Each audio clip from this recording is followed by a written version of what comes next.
als in diesem Kreis Wittgesteh elektrisches Licht kam.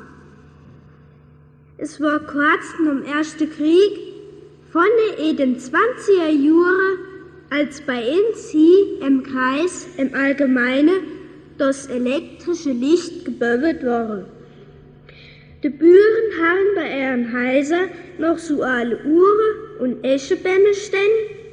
Die waren ihm gemacht und nur Berleburg den Holzfabriken verkauft.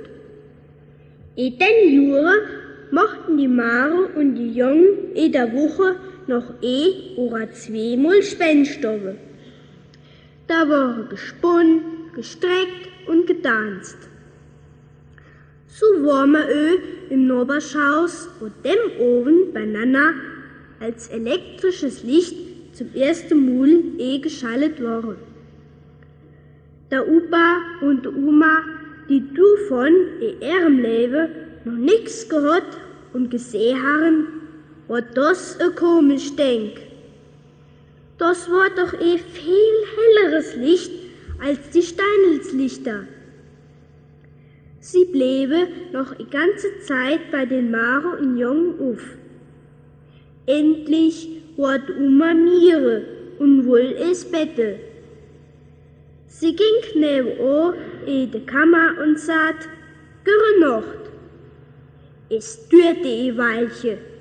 Auf einmal rief sie, Hanjeje, Hanjeje, komm mal schwinde in die Kammer.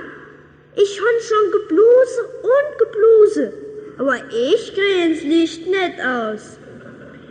Der Hanjei kam der Oma zu Hilfe und blies, aber das Licht ging nicht aus. Was machen wir denn nü? Das Licht kann doch nicht die ganze Nacht bleiben, rief die Oma. Wie kriegen wir das da bloß aus? Hol mal ein Eimerchen mit Wasser, Hanjeje. Das geht doch nicht. Hanjeje blies. In der Zeit, wo einer von den Jungen auf die Erde gemacht und hat das Licht um Zähler ausgeschaltet. In der Kammer war es nu dunkel. Der Opa und die Oma haben sich im Dunkeln ins Bett gemacht und sich schön mit dem Peel zugedeckt. Nun ein Weilchen schaltete die Jungen auf dem Erde das Licht wieder Aus der Kammer hatte die Oma, Hanjeje, bloß das Licht aus. Der Hanjeje aus dem Bette und blies.